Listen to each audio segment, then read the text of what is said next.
A very good afternoon and warm welcome to one and all on Saturday's series of virtual webinar on windows of opportunities in science, technology and engineering.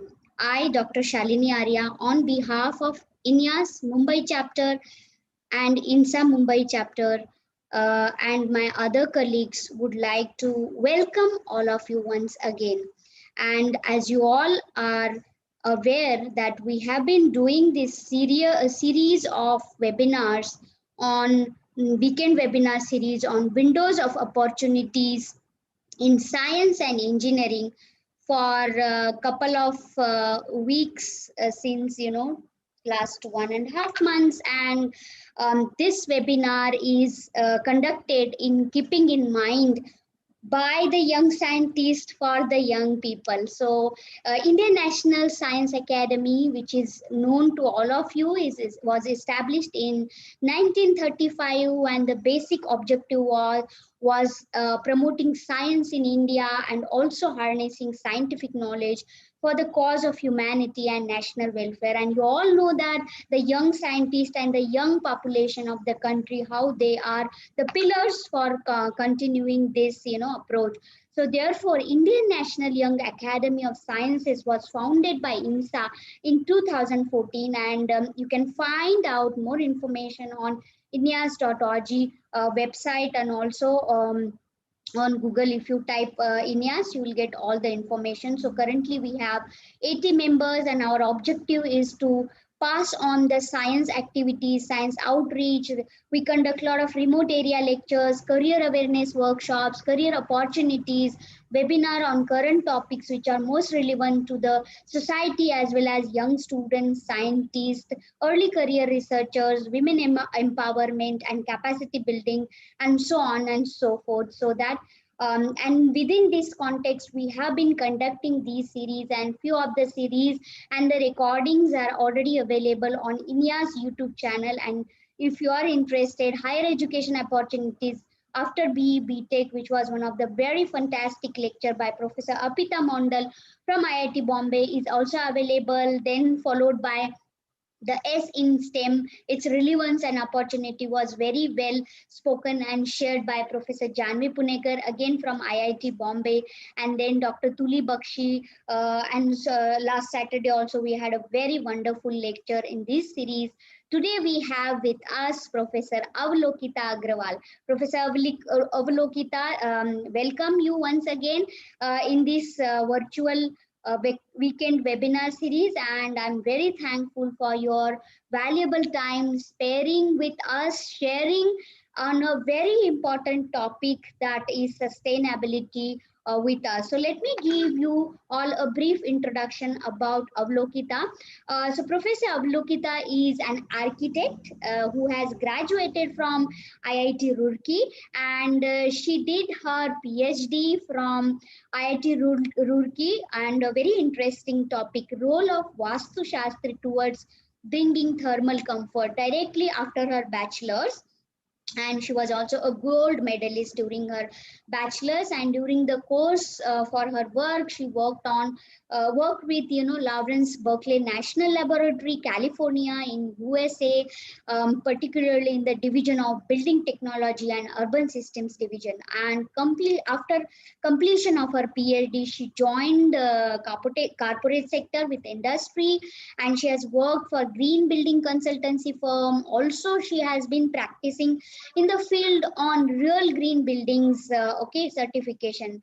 And then she moved on to work with another company called Ashi India Glass and Honeywell International Private Limited, and she has been for both the countries. She worked in the energy and green division, and she has been working in that relevant area, who is known for doing work in formulating energy related policies, especially for business development specific to energy efficient policies.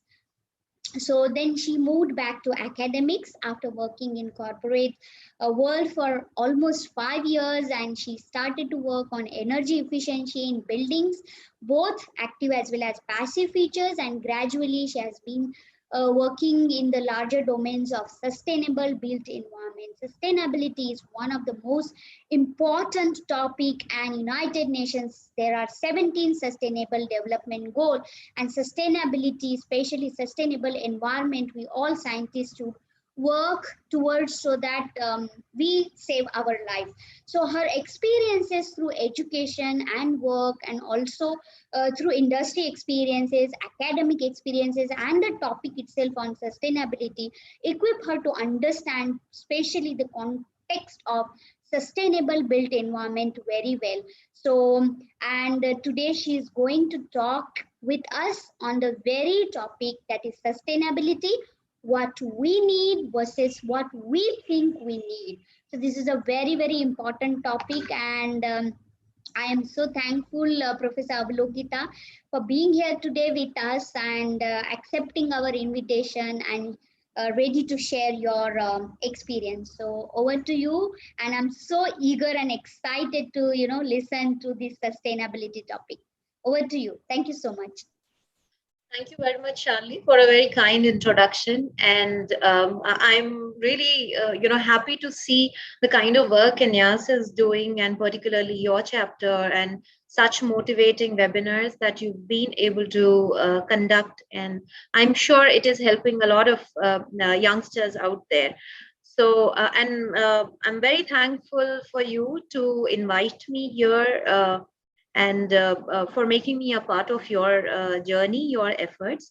And I'll just try to bring a very different perspective to today's webinar through the topic that I have taken, which you've shared: sustainability, what we think we need versus what we need.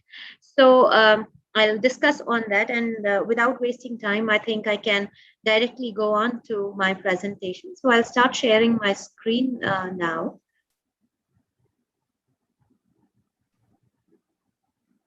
So is my screen visible to you? Yes, perfect. Thank you. So, so the topic that I am going to talk about today is sustainability, what we need versus what we think we need.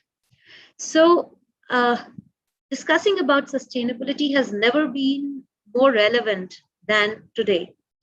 If we look at any traditional culture, like historically, across the world, we see that people, and especially before the Industrial Revolution, before the times of Industrial Revolution, we see that people, despite the world having, we in the sense the world in general, having much lesser population, the rate of resource consumption was also much lower. So what we had at that time was the society was fragmented in various groups, hierarchical groups in the community. So on one hand, we had the highest in the hierarchy because most of the countries at that time, most of the nations at that time, they had monarchy. So there was a top layer, which was the highest resource consuming layer. But that layer in the society, the creamiest layer, I would say, was comprised of just handful of people. The rest of the people, they managed to live their life in such a way that the resource consumption, which on an average the people in the world were having, was very well within the limits of what this Mother Earth can support individually to all of us. Unfortunately, now, because most of the nations across the world now are democracies, and in democracies, and in order to establish a utopian world, and with a lot of communist, approach, where of course, no system for that matter is ever a foolproof system. So while there were a lot of lacunae and people wanted to get over with them, when there was a hierarchy of, there were divisions within the community, when the democracy started to strengthen, almost everybody in the community, in a democracy, in a community, I would say larger community, the people are more or less at par. So most of the people, they're gradually becoming better in terms of their lifestyle, in terms of their spending capacity, in terms of their financial share and their share of resources. Now, what is happening? We are multiple times more together as a world. I'm talking about human beings.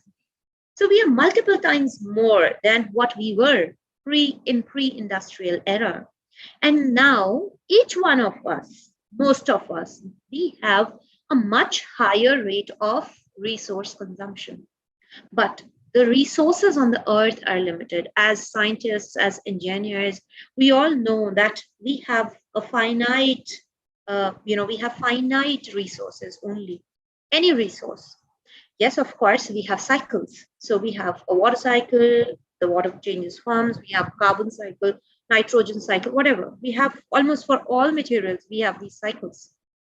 But through that cycle, a particular resource is available to us only for a very short period of time.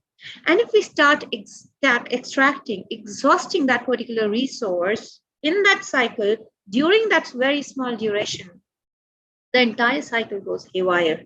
And the moment we disrupt the elements, the resources in the nature, they cease gradually to be available in a usable form. And which is what is happening. So we have exhausted the natural resources, so much so that there is probably an imbalance in almost every cycle. Cycle for every natural element, every resource which is possibly available to us. And that is why I say that this is the most appropriate time. In fact, the most appropriate time was probably 50 years back when we were exploiting, when we were talking about sustainability for the first time. That was probably the best time to initially to start taking care of the earth, to start mending our ways of resource consumption and all that. But if the next best time is, if we're looking for the next best time, it's today. And that today, we have to start talking about sustainability. So as Shalini was introducing, we are talking about sustainability in probably every sphere of our life, every domain of our life. So you read about anything, whichever field you belong to. If you are a transportation engineer, you have sustainable transportation. If you are an architect, you have sustainable buildings. If you are, some other engineer, I'm sure there is something or other to do with sustainability. And the bottom line of it being, how do we control the consumption of resources? And what we are doing currently is that we are going on developing science and technology after technology after technology, and we are not looking at the rate of consumption, our ways of consuming these resources. And that is where the problem is, which is what I'm going to talk about, and which is exactly what we need versus what we think we need. So sometimes we think that, oh, I need this much, but do we truly need that much? And where is this idea of need coming from? Is it coming from the society where I develop, I grow? Is it coming from the context in which I'm placed? Is it coming from the influence of the community around me? Is it coming from how I have been brought up? So what exactly is influencing this idea of what I need? So I will present to you gradually this idea, upon this point where what do we need? What do we really need? Which is, in my opinion, that is the most important thing for us to identify, to realize what is it that we really need. If we are able to figure that out, we would have sorted a lot of things in that process. But before I go to that, when I say why at all are we talking about sustainability? And when I say that today is probably the best time and also the most crucial, critical of the timings when we must be talking about sustainability, and it is because we have almost exhausted all our resources. I'm not even talking about the fossil fuels. I'm not talking about, the minerals, the ores. No, I'm not talking about them. I'm talking about the most fundamental of the resources, and that is air, water, and land to grow food. We can probably live without electricity, but we cannot live without air, water, and food. That is the most fundamental of our needs.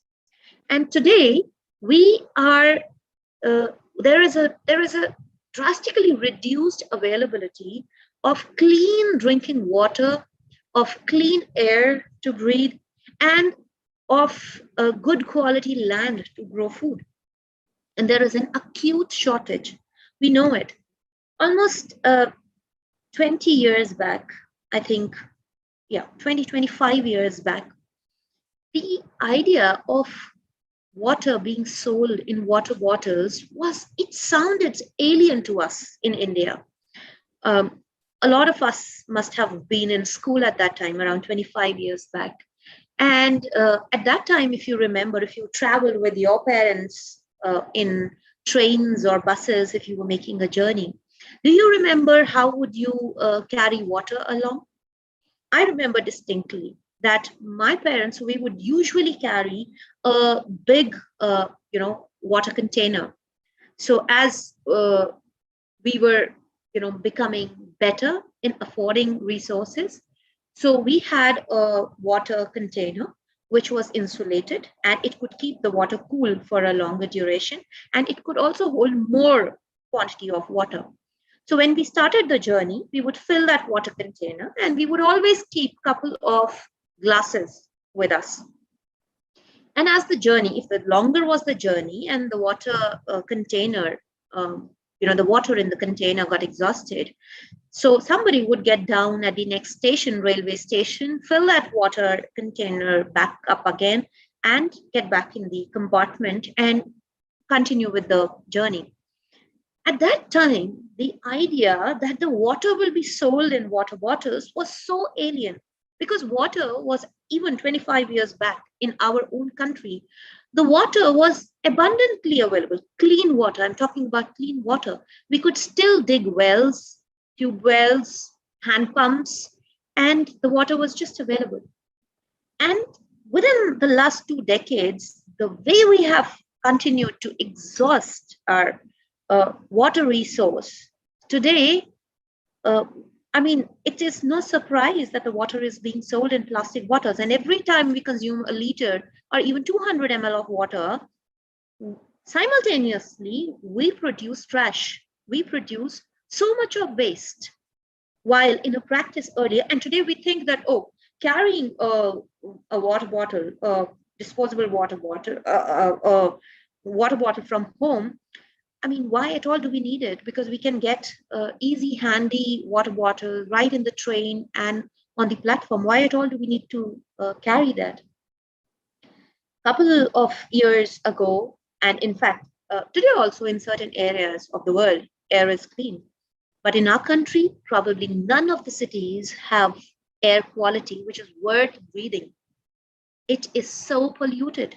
It is contaminating us. It is creating havoc on our bodies. And all of us are witnessing the most severe form of all this, crisis currently in this very difficult COVID times. Same as with land. We hardly have any land. And that is why we're talking about sustainability.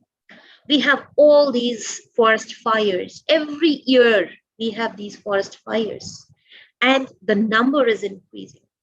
In urban areas, we have traffic congestion. All the roads seem to be packed with cars and people, as if the entire city is moving only on roads. We are just living off the roads. I don't know. It seems insane. There is overcrowding in urban areas. So many people You go to cities, all these big metro cities, there is a severe lack of open and green areas. Our children cannot play. We have to book for their physical activity classes. Otherwise, the open areas, the playing areas for children have drastically reduced. Our old people are confined to their balconies. These are serious issues.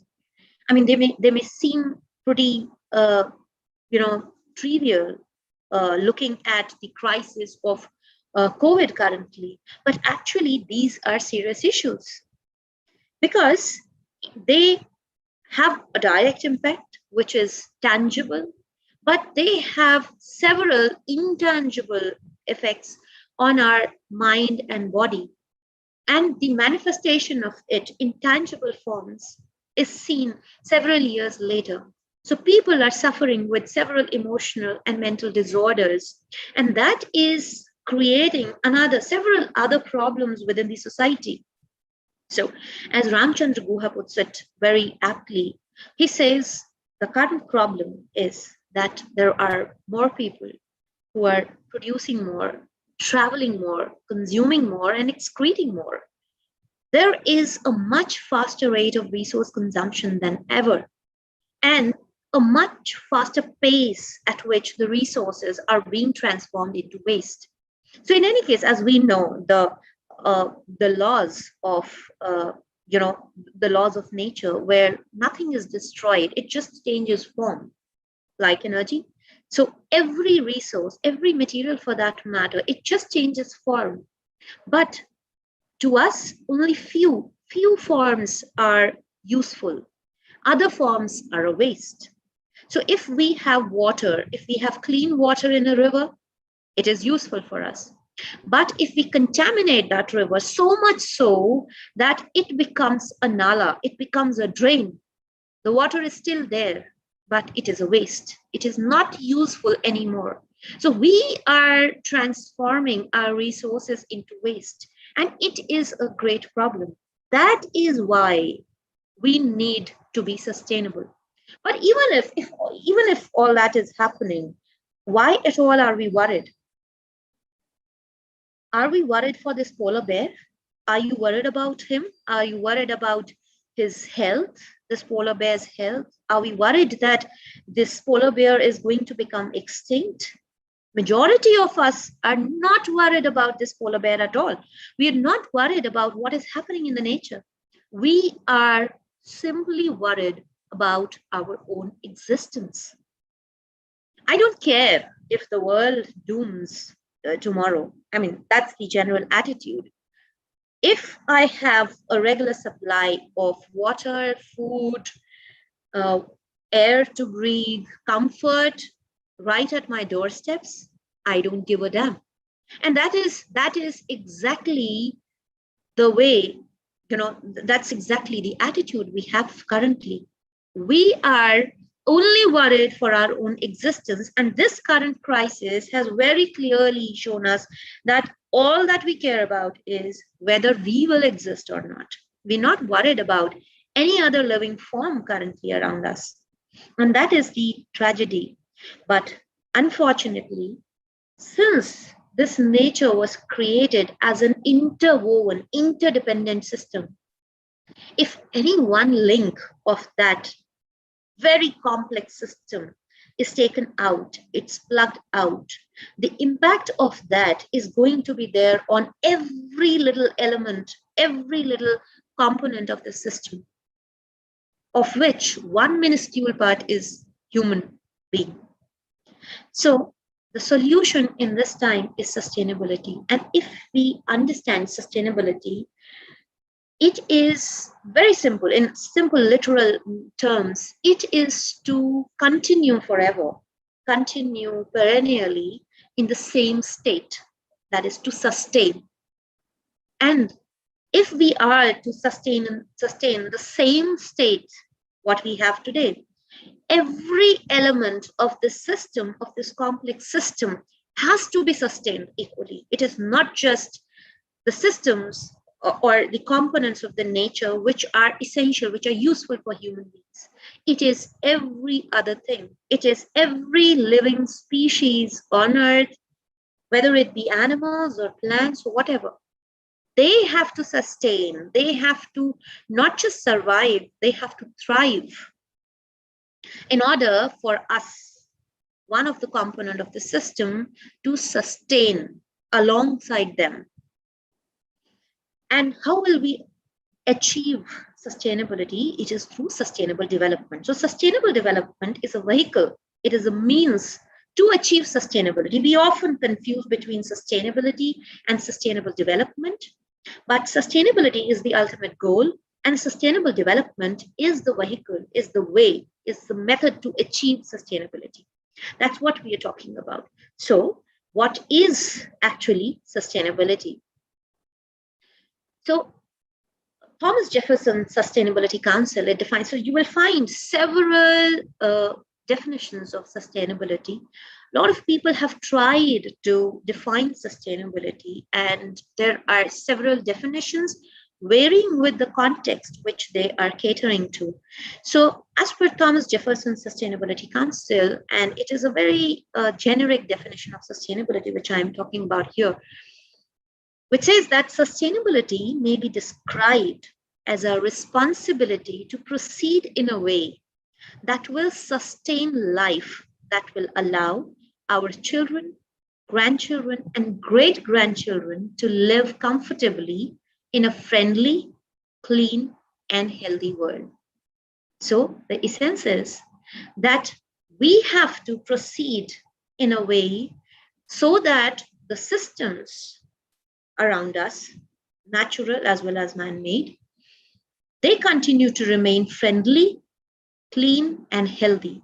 So the moment I say friendly, we're talking about the social aspect of it. The moment I say clean, we are talking about the technological aspects, I mean the quantitative aspects. So we're talking about clean air, clean water, clean land, and things like that. And healthy. Healthy will be where every element, every component of the nature of this system, the ecosystem, is in its right place and in right quantities. And this is required in order that our children, our grandchildren and great-grandchildren, and several of the generations, they live comfortably. Now, another definition where we're talking about the carrying capacity of these supporting systems is, this organization is Caring for Earth, and they say that improving the quality of human life while living within the carrying capacity of supporting ecosystems. I'm sure you have read about several theories of how nature balances, and all that balance is to limit the resource consumption within the carrying capacity of the supporting ecosystems. And here we are talking about the entire earth as one supporting ecosystem. So what we have to, so there is another, Our Common Future, which is also known as the Brundtland Report. It says that sustainable development, now this is not sustainability, but we're talking about sustainable development is a development that meets the needs of the present without compromising the ability of future generations to do so, to meet their own needs. So what we're doing, the way in which we should go forward, we should develop, as we say,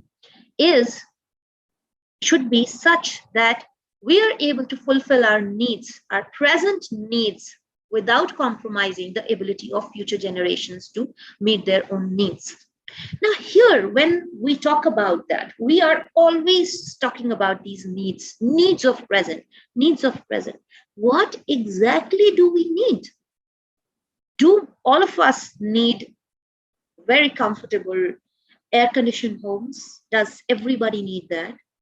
Does everybody need a 24-hour water supply of clean drinking water, which we will be using and wasting on washing our cars? Does everybody need a couple of cars in their homes? What exactly is it that we need? And a lot of effort has been there to identify what is need. This pyramid, as you see here, is was proposed by uh, it was proposed by Abraham Maslow. It is known as Maslow's hierarchy of needs. Now, before I go on to discuss about needs, there is a slight difference between what we need, what we want, and what we value. In a societal context, as we understand, what we value is what we want. And gradually over time, what we want starts to become identified as our need. So if we have to change the perception of what we need, we have to somewhere go down and change the entire value system. Look at different communities, okay?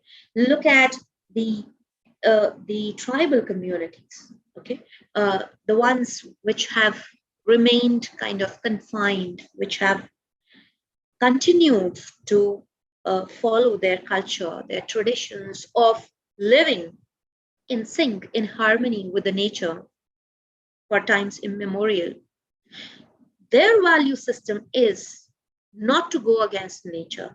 Whatever is available to them from the nature conveniently without disturbing and destroying it, that is a value to them. And that is why what they need is directly defined from the value, and they do not exploit the nature to fulfill their own needs.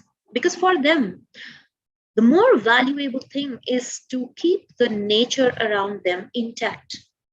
Their value system tells them that if we mess up with the uh, the rules of the nature, the ecosystem, it is going to penalize us. It is going to punish us, and that is why they will always confine their needs within what the ecosystem around them can support.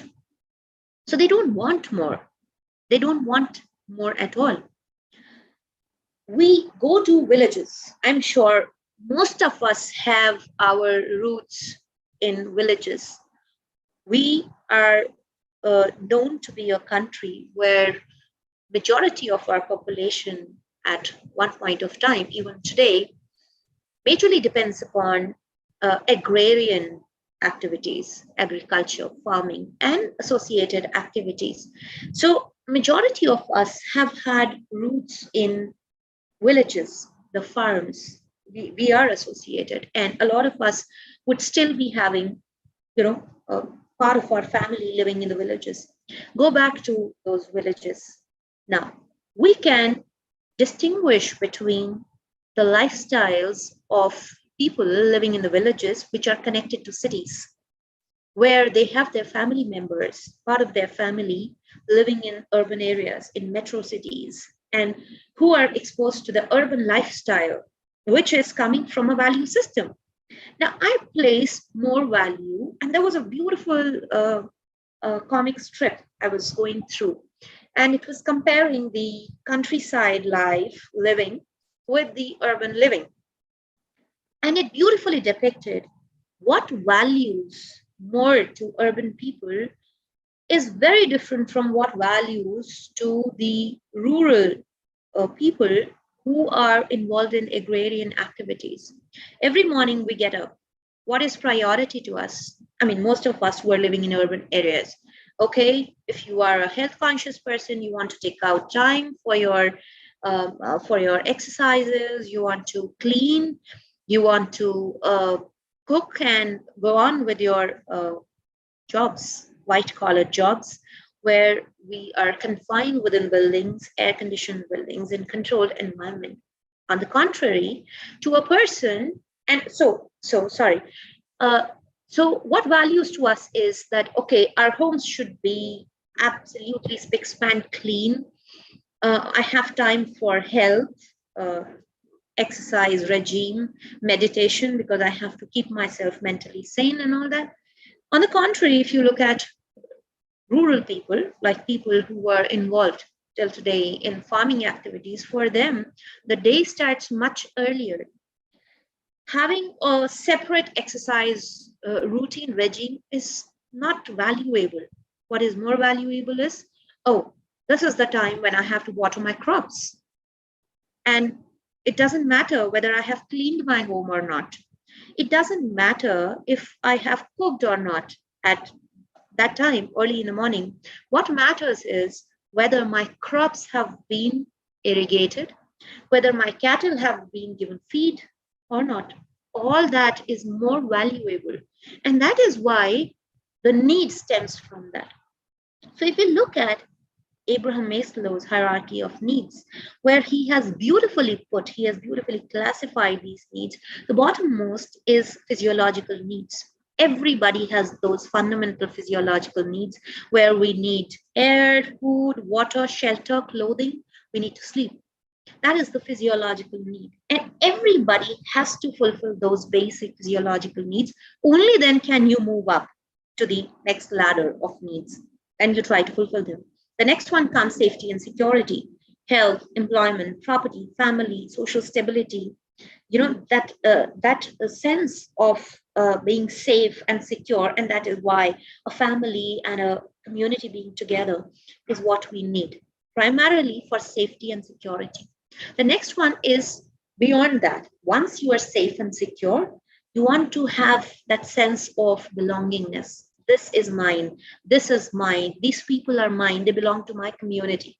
And that is where you have this need for friendship, for family, for intimacy, for that sense of connection. Now, I will come why I'm talking about all those needs. Because each need has to be fulfilled, and it will be fulfilled through some tangible means. It will be manifested through some tangible needs. And the more we value certain things, the more we try to fulfill them, and we try to feel that, oh, I need this. The next one is self-esteem. So I have this sense of achievement. People should respect me. I should have my own identity. I am a unique individual. I have this sense of confidence, and so I want that regard in the society. So that's the next level of need. And the final one is where this is the need for self-actualization, where creativity, spontaneity, experiential purpose, the meaning and the inner potential is realized, self-actualized. And that is the ultimate goal of all human beings, provided the previous needs have been fulfilled, or there is one way in which probably the final level, the meaning of your existence, the purpose for which you are here can be fulfilled, is by bypassing all of them, and suddenly you become detached with this materialistic world totally. And not everybody can do that. Majority of the world can't do that. So we will go with this hierarchy of needs. All these needs are manifested through physical, materialistic, tangible resources. Totally varies from context to context depending upon what we value. Now, since I'm an architect, I can relate it to the shelter. I can give you an example of how these various levels of needs are fulfilled. Now, if you're talking about the physiological and safety needs, the earliest of the shelters, these caves, as you can see here. So the primitive man lived in these caves. He ensured that his physiological needs are fulfilled and his safety needs are fulfilled. He needed to be safe from the extremities of weather, from scorching heat, from extreme cold and rains. So the caves were an easy option. Of course, there were more of such caves available and fewer people, fewer human beings who needed to shelter themselves. But this was a feasible, viable option. Gradually, as we became more organized as a society, we started growing in number. So there was a greater need for organization. So what we started doing, so we had to secure ourselves. This particular picture is I've taken from internet. This is from one of the Havelis in Punjab. Now, do you see the very introvert design of this particular building? There are no openings. There are no windows which open to the outside. It is like a fortress. It is to secure the interests of those people, to keep them safe. So people started making these houses. Of course, this is one of the lavish houses, I would say. But the design reflects this need. There was a context where there were constant invasions, and that is why this kind of a response to keep people safe. So these would be inward looking. There were courtyards, of course, that fulfilled the physiological needs as well. Safety and security of people. So it will all be closed from all sides and people will remain inside. The next is sense of belongingness. So while the previous example of this Haveli in Punjab is an urban example, these gungas from Rajasthan and Kutch, they are the example which I've taken from the rural setting. So they fulfill physiological needs. That's fundamental. So the form which they're taking, the circular form, the canopy-like roof shape, the overhangs, the material that they have used, the thick mud walls, very small, limited openings to the outside, they all ensure physiological need. Safety and security, a lot of these bungas you will always find in a community together. So small bungas together. And they also give them the sense of belongingness. So you will always find few bungas clubbed together and a small boundary wall around them. It keeps the dust and sandstorms from entering their houses. But the other thing that it imparts them is this sense of belongingness. We are a family. These 10 bungas belong to a family. And that's what we do all the time. This is from Cameroon. Very similar to bungas in Kutch and Rajasthan. They have exactly similar arrangement. These, circular in plan, conical towards the top, except that they do not have the same materials available as the people in Kutch and our desert near Jaisalmer and all. They have available. So the response is slightly different, but the need is still the same. The need is the same as that of belongingness, safety, security, and the physiological comfort. So they ensured that. But the next one, which is this self-esteem. Now, we see so many forts around, okay? This was, yes, of course, for ensuring that the people of the state, they remain safe and secure. But making them so majestic, making them, difficult to approach, making them self-sufficient and on difficult terrains, on the top of a mountain, making it difficult to construct and totally, majestic in scale, is actually a self-esteem need. So this fort from Chittorgarh, this is the Chittorgarh fort. It has a lot of water bodies, bowdies, and kund and majestic boundary wall. Any fort for that matter you take, it was a matter of pride. So and so king commissioned this fort. So the king kind of became eternal. He became immortal. His name is still remembered. That is the need for self-esteem. Taj Mahal, all those greatest of the monuments are actually fulfilling the self-esteem needs. But not everybody can probably do that in the same way. But as we go higher above to fulfill these needs, the amount of resource consumption, that increases. And the final one is for self-actualization. This one is a photograph showing the remains of Nalanda. And that is what, people like us involved in research would actually do. So this is not the real, so this is finding the real purpose, how we can contribute to the well-being of everybody around.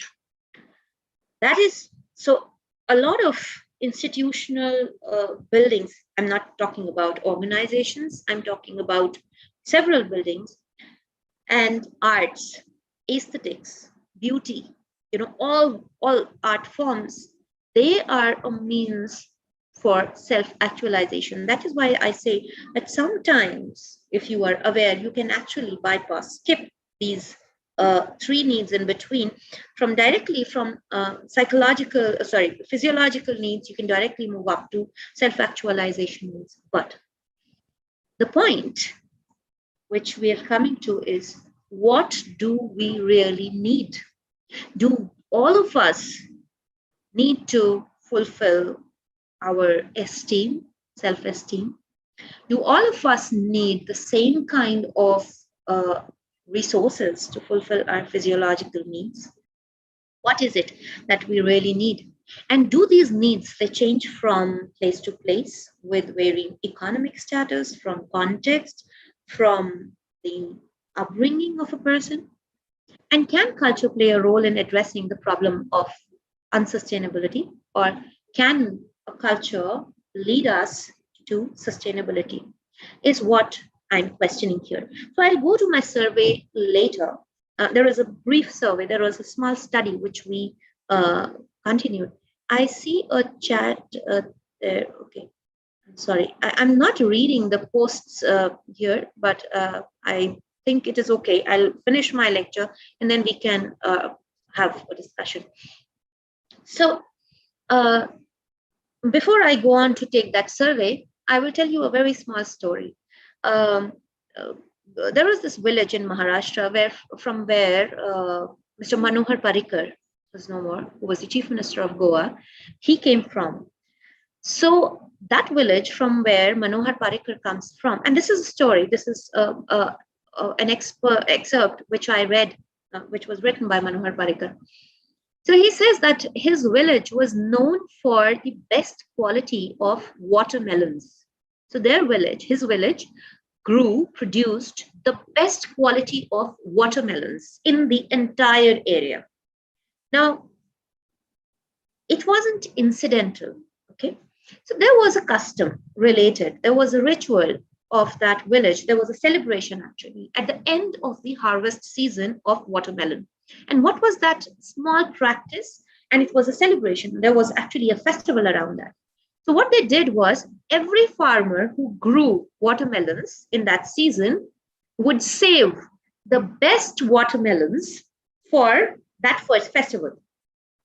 So every farmer would bring 10, 20 best of the watermelons to the festival. They would bring that. So it was like a contributory festival. And the festival was that the young lads, young boys of the community, they would participate. And all they had to do was, they had to eat as many watermelons as they can. But there was a condition to it. And the condition was that they cannot chew the seeds of the watermelon. So as they eat the watermelon, they have to save the seeds, and there will be a bowl kept where they have to spit the seeds out without destroying the seeds. So they don't have to chew the seeds. And what would happen? Of course, the young boy who would eat the maximum number of watermelons, at the same time, removing the seeds, not destroyed, not tampered with, will be the winner, and he will be given some prize of some sort. The entire village would gather together. There would be celebration. People would be eating together. And of course, this was part of a temple complex most of the time. So it was related to religious practice sometime. But at the end of it, what was, okay, I won't tell what was actually the purpose of it. Now, what happened as the time passed? The old generation, as they passed away, the young generation, they said that, why do we need this? I'm emphasizing, why do we need this ritual? Why can't we sell the best of our watermelons? We sell out the smaller watermelons out in the market. We get lesser price for that. What if we start selling these bigger watermelons out in the market? We'll fetch more money. And they started actually to do that.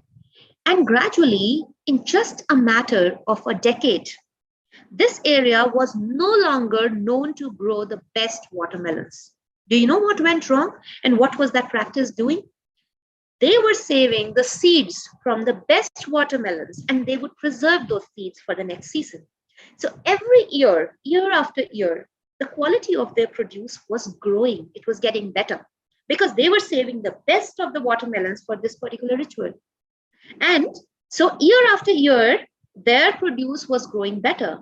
And when they stopped this ritual, because they didn't really know the purpose of it, they thought what we need is the instant money that we are fetching, without actually realizing that what we really need is to continue growing better day by day and not disturb this entire ecosystem. And the moment we plugged that out, it started to spiral down. And I mean, people didn't even realize that what a wonderful practice that was, which was actually the need of those farmers. So somewhere we have to go back and we have to realize what is it that we really need. Another example I will give you, and I'm sure all of you must have noticed. Have you noticed some pillars around water bodies? Especially if you go in drier areas of our country, especially in Rajasthan, in some parts of Madhya Pradesh, even in some parts of Uttar Pradesh and Punjab and Haryana, you will find that from a distance there are structures like small minarets, yeah, which you can identify from a distance and which tell us that there is a water body. Either there is a well, or there is a pond, or there is a step well, there is a bawdi, a talab, a pokhar, some sort of water body is there. And there are these minarets, and those minarets are not just right beside the water body, they are spread to a larger distance. I mean, a much larger distance. Now, unfortunately, a lot of us don't even know the relevance of that. And that is why we thought that what's the need? What's the need of making such minarets? And what's the relevance of it? But in rural areas, still, I surveyed a lot of the northeastern portion of, part of geographical region of Rajasthan, which we know as Shekhawati. So the small, very small towns, which at one point of time, they were, the trade centers, the rich trade centers along the Silk Route. So the innermost minarets actually defined that this is the water body. And every time there was a minaret, there was a small temple, a small religious body, which would be associated with it. So it would be a small temple dedicated to some deity. And every time you are entering the premises of that water body, you have to treat it like a very, pious space, because there is a temple associated with it. So you cannot defecate in there. You cannot make it dirty, you cannot wash clothes, you cannot do a lot of things there in that area. Not just in that area, there was a second layer of minarets, which was slightly away. And the moment you entered, you could see that, okay, there is a periphery, which is defined by these minarets, which are placed. Even in that area, you were not supposed to defecate, bathe, dump anything. Not allowed to take your cattle to graze there. You know why? Because it defined the catchment area for that water body. It was like a wonderful practice. That is what we really needed to protect our water bodies, to maintain this ecosystem. We needed that. And now what we have? We have Commonwealth Games Village right in the catchment of River Yamuna. There was so much of uproar from environmentalists, ecologists, and then we say that no, Yamuna hasn't flooded in the last 100 years. It is not about flooding alone. It is about catchment area. How will a river get its water? How will it survive? And if the river doesn't survive, if it doesn't sustain, how at all do we imagine in our dreams that we will sustain and survive. It's impossible. If you go to Jaisalmer, I'm sure a lot of you must have visited the Jaisalmer city. There are, I don't know, I couldn't count, but could be more than a dozen of water bodies in Jaisalmer. It is one of the cities which receives least amount of water, rain in an entire year. It is extremely dry. If you go there, you can feel your skin starts to crack because it is so dry there. And yet, none of these water bodies is ever dry. These water bodies are able to supply water to the entire town throughout the year. How is that? Because they have certain rules, and there were certain rules which people followed. There were, out of, say, there were 12 water bodies.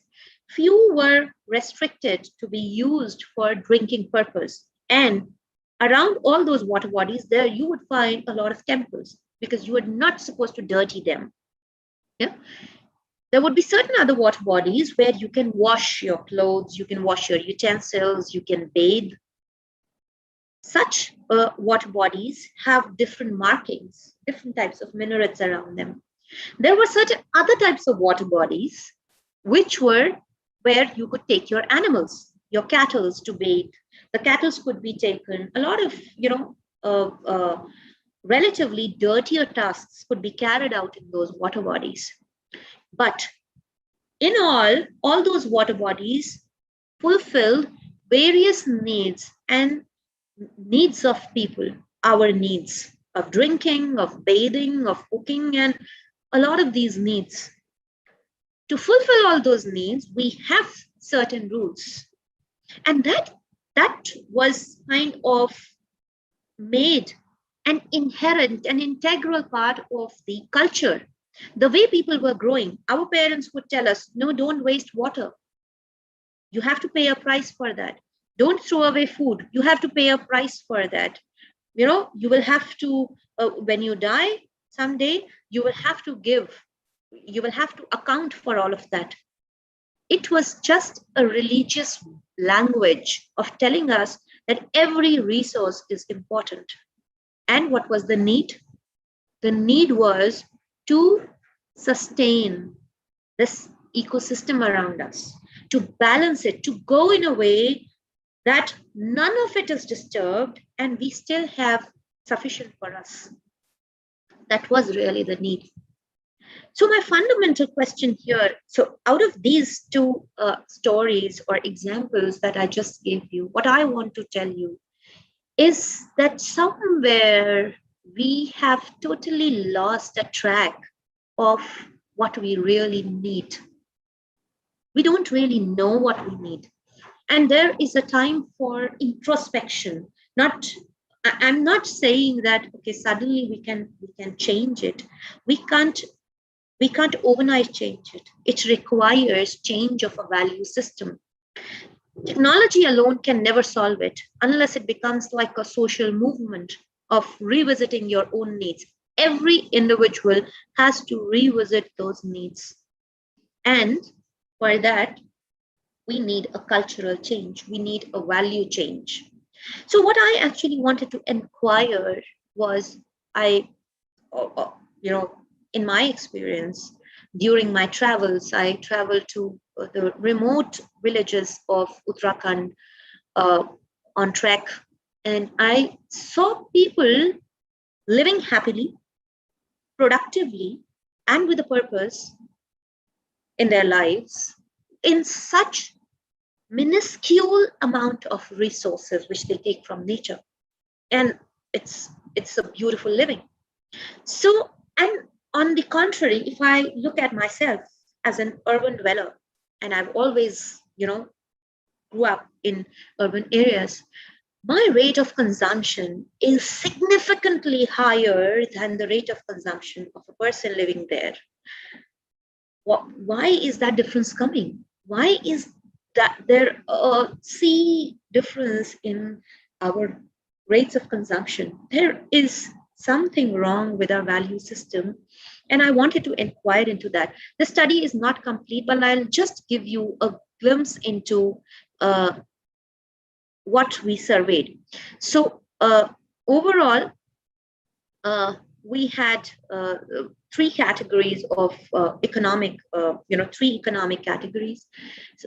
So there were people who earned less than 15,000 per month. There were people who earned between 15,000 to 30,000, and there were more who earned 30,000 and above.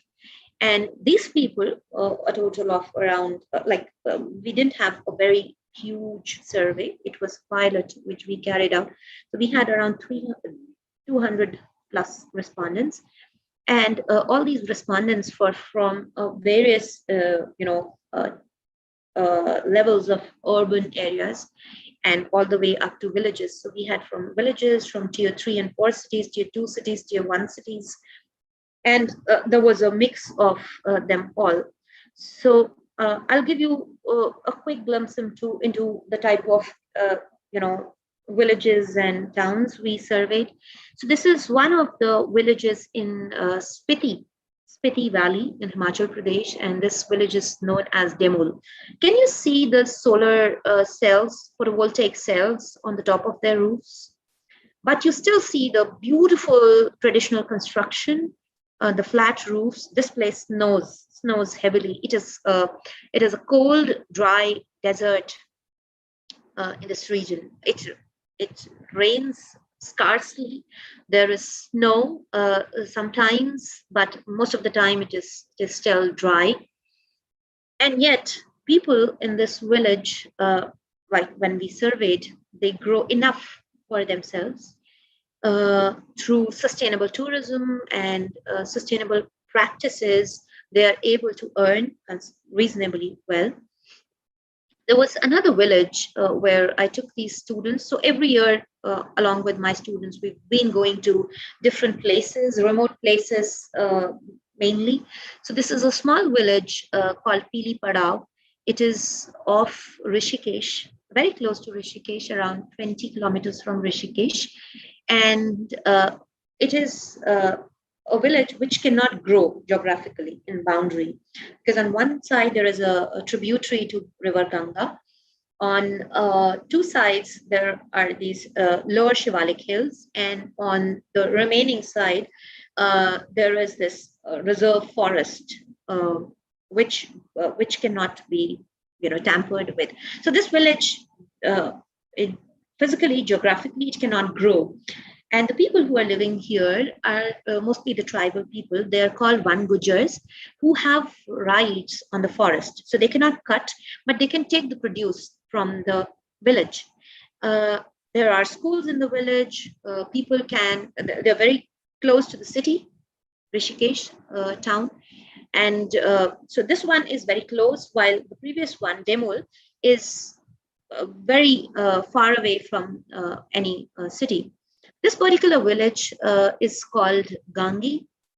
It is the last village on one of the trek routes of Uttarakhand. It leads you to one of the glaciers. So if you know about Uttarakhand, there are these 4 pilgrimages, and they are all part of a huge glacier. So this village is on one of the trek routes to that glacier, part of that glacier, and this is called Gangi. It does not have a road. You have to trek for almost 20 kilometers to reach this village where we reached. And they have school, they have dispensaries, people cultivate, they have forest rights, they have a lot of things. But then a lot of people from this village, at least one member from each family, has descended down into the plains in Uttarakhand. They are either in Rishikesh or Tehri. So they have taken up jobs, services, and they work there. They part of their family lives there. They send money back home, and that's how they work. Then, of course, we surveyed people in Roorkee. This is the bridge that you see in Roorkee. And if some of you don't know, I can just tell you out of the context here. that from Roorkee, you can actually see the 3 ranges of Himalayas, all the 3 ranges, lower, middle, and upper Himalayas on a clear day, of course, when the sky is clear, and it's actually beautiful.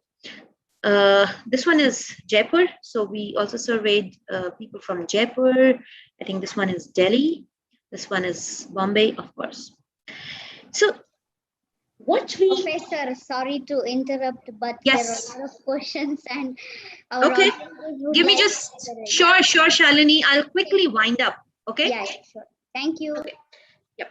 So I won't go into the results of survey, but what I can tell you is that the need for owning vehicles like cars, the need for leisure, the need for clothing, the need for cleaning your home, these were all much higher in cities where the availability of these resources was also significantly higher. And if you look at it from the economic aspect, people who can afford more, they feel that the intensity of their needs is much higher. I need more food. I need to go to restaurant. I need to have more clothes. I need to procure fashion accessories because I can afford. So it has to do with affordability. It has to do with availability of resource. And of course, it has to do with the way you have been brought up. So in conclusion, we found out from this particular survey is that a place is more important than the economic status. This particular study is still going on. It was a glimpse of what we are wanting to find out, conclude, but we realized that a place is more important than the economic status, and every place. And why is that? Because every place has a very different culture, and that culture actually influences the way you consume. Of course, culture is a changing thing, so it doesn't remain the same. It changes gradually over a longer period as you change the place, but uh, it it directly influences the rate at which we consume. So, in order for us to decide what we need and to revisit our needs, we have to visit our value system, and we have to establish a culture of consuming less and conserving our resources. So I'll stop here, and we will have the discussion, and we'll take the questions if we have, as Shalini says. So thank you very much for listening to me patiently, and we can take up questions now, Shalini. Wow, what enchanting! And it's like, we are scientists, technologists, but I was feeling like more philosophical and was feeling like I should listen more and more to you. So, yes, the topic that you discussed is an eye opening, it's very thought provoking. The points you put forth is very, very important, really. And we have questions here from our audiences, and one of our audience would like to know that where will the internet connectivity fits in terms of a need pyramid. We can if you can explain and comment onto it. Okay, so the moment we talk about internet connectivity, I think it is fulfilling needs at two purposes.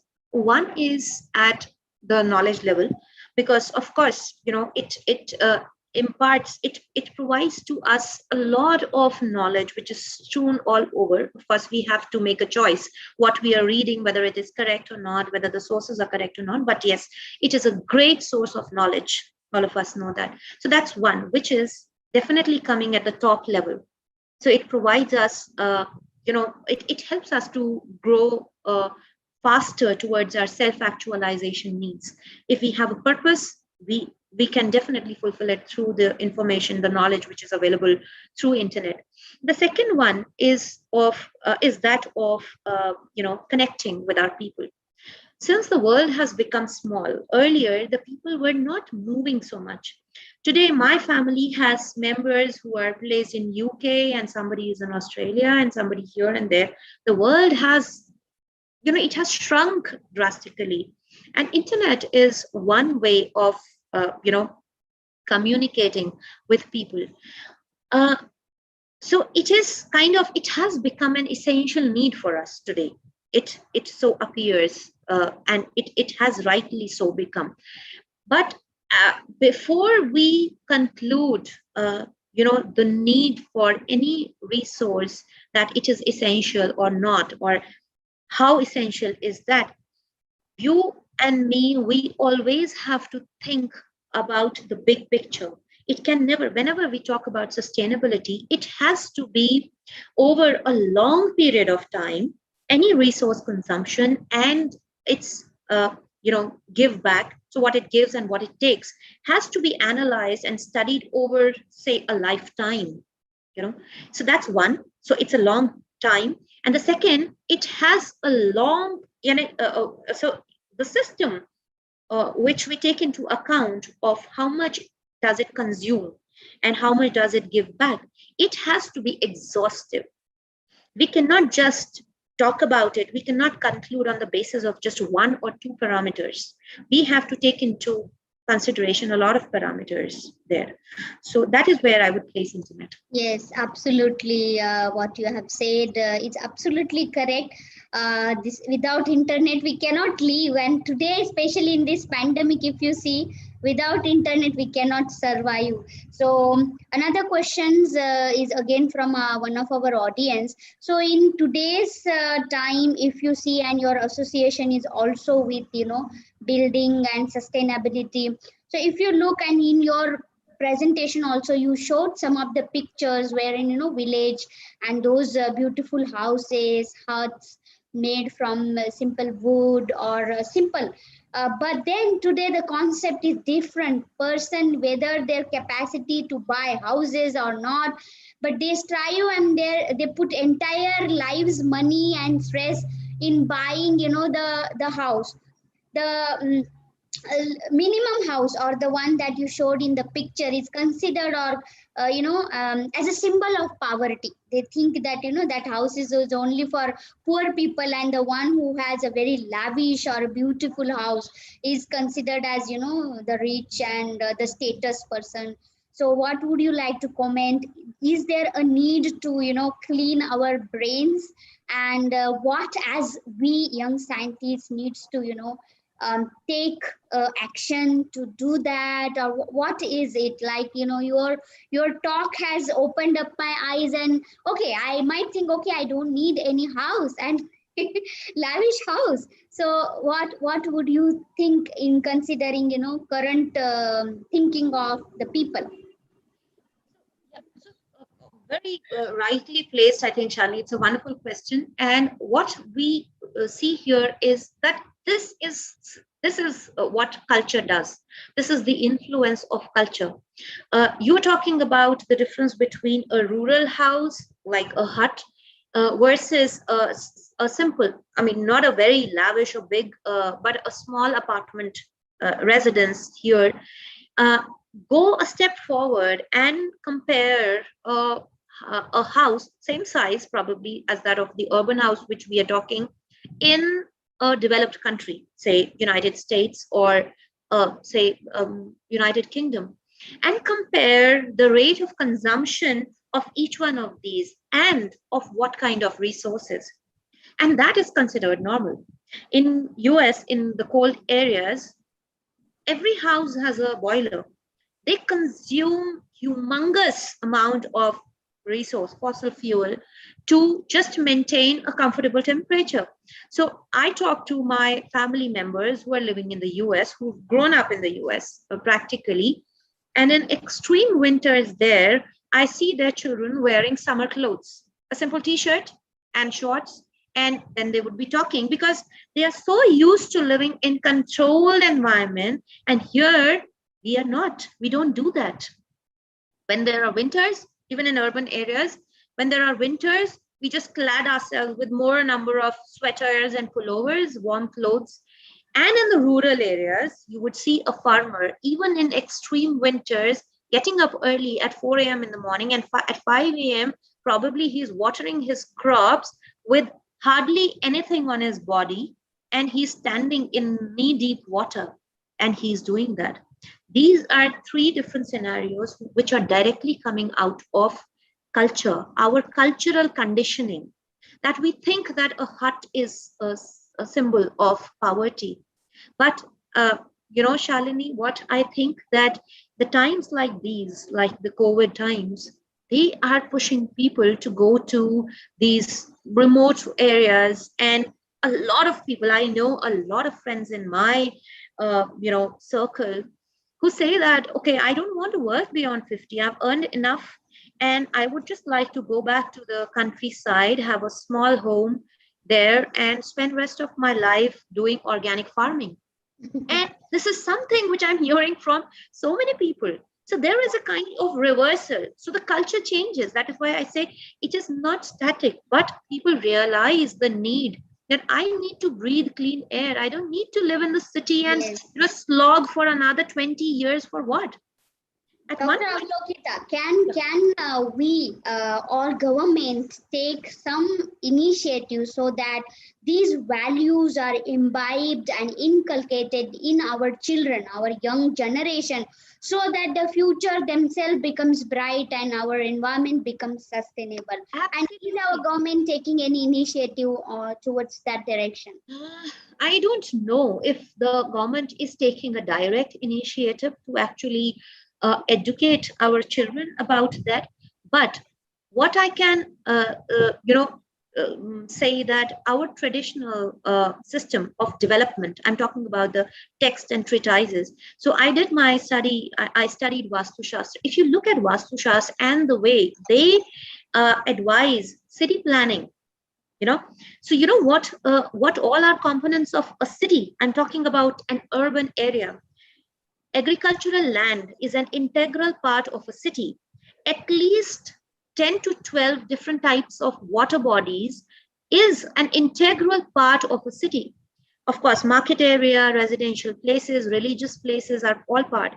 Forest is a part of a city. If you are in the proximity of a river, the river is a part of the city, and residences for all levels of people. So farmers are part of the city. People who make pottery are part of the city. People who would go hunting in those times, who would dwell on forests, and even Vaidya, at that time would pick all the herbs and jari booty and all the medicines from the forest. They were part of the city. The city had to provide for their living. And currently, our city has no place for laborers, people who make our houses, our beautiful houses. A city has no place for them. A city has no place for farmers. A city has no place for uh, the people who actually provide for us. That is what the city is doing. So we have to plan our cities, we have to plan our neighborhoods better, such that every city kind of becomes self-sufficient. And the moment we have that, our children will naturally be educated through that. Avalokita, I live in Mumbai. Here it is so crowded. We don't have spaces for our children to play. And we call ourselves civilized. And then, villages we call rural, non-developed, non-civilized and whatnot. Okay. So we have a lot of questions, but there is a time constraint. So I am moving ahead by closing this, and I, on behalf of Indian National Young Academy of Science and INSA Mumbai chapter both, and the entire team together who has organized this talk, especially Vikram, and on my own behalf, I extend a very, very hearty thank you to you, Avalokita, because your talk was so thought-provoking, and despite of your busy schedule, you took your valuable time and made this event a big success. It's really eye-opening. and you are so super informative, energetic, enthusiastic, useful. I am sure you must have taken a lot of hard work for preparing such a beautiful, talk with so beautiful pictures. So we are really inspired because of your great words and talk, and thank you, and I look forward for your future association and guidance, especially why not, do something in local languages and encourage that kind of, thing that is followed by the village, instead of saying, oh, that is uncivilized, or oh, that is a symbol of poverty. So maybe in local languages, or maybe, educating kids, or as you are also involved in policy making, so make some changes in the policies, so that, some at the schooling level there is some syllabus on such kind of things, so that, from the childhood kids are developed for the more sustainable environment, and they start taking care. It's a baby step, but I'm sure in the greater run it will bring a very very big impact. So I wish also to express my gratitude to all the audiences, some of the esteemed INEAS members, students, faculties from different colleges, universities, institutions, for their active participation and wonderfully active, asking such a beautiful question. So I'm also thankful to INEAS office and INEAS chair for providing all the technical support. And once again, I want to state that we are all most grateful to you, Dr. Avalokita, and all the participants, faculties, and everyone. And we thank you for being with us for this event. It's been a great pleasure, and see you on next Saturday. Stay safe, stay healthy, and thank you very much.